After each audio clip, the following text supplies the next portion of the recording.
कौन होता है कार्यकर्ता? दूसरे के दुख कम करने के लिए जिसको खुद काम करने की इच्छा होती है वो होता है सार्वजनिक कार्यकर्ता। और मुझे तो आज बहुत अच्छा भाग्य मिला। मेरे पिताजी पत्रकार थे, हिंदू महासभा का काम करते थे, तो घर से ही था। और राष्ट्रीय स्वयंसेवक संघ ने हमें देश के लिए काम करना है जिंदगी भर ये कहा, तो वो हमारी प्रेरणा है। फिर विद्यार्थी परिषद के दिनों में हमने अटल जी, आडवाणी जी के भाषण सुने और कैसे छूट गया, पूरा विचार पढ़ लिया। दीनदयाल जी का तत्व ज्ञान हो या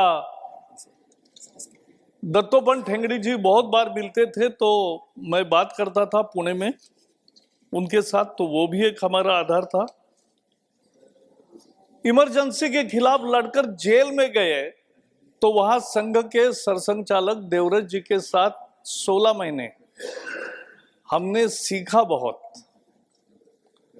मुझे अच्छा लगता है कि अयोध्या में जो संघर्ष हुआ, तो मोरोपंत पिंगले जी 84 में मेरे घर भी आए थे, तब उन्होंने ये कल्पना बताई कि क्या आंदोलन है, कैसे होगा।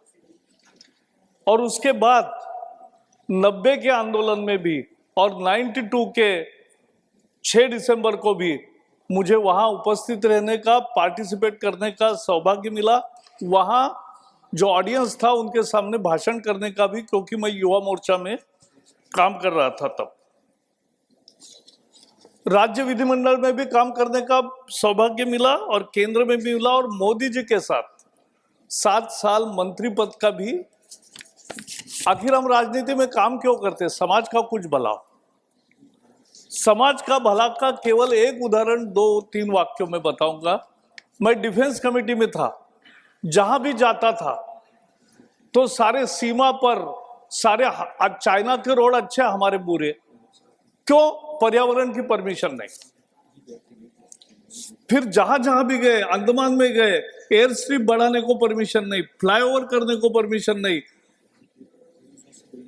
मिसाइल दागने का जो स्टेशन था उसके लिए भी परमिशन नहीं, कारवार में इसकी भी परमिशन नहीं थी, जो सबमरीन का पूरा नया बंदरगाह बनाना था उसको भी परमिशन नहीं दी थी 3-3 साल। तो मैंने 1 मिनट लेता, जैसे हम मंत्री बने, मैंने सारे पेंडिंग डिफेंस प्रोजेक्ट्स को पहले दिन मंगाया और 1 महीने में चर्चा करके सभी डिफेंस इंफ्रास्ट्रक्चर को हमने जनरल अप्रूवल दे दिया और आज सारे रोड्स वगैरह अच्छे हो गए।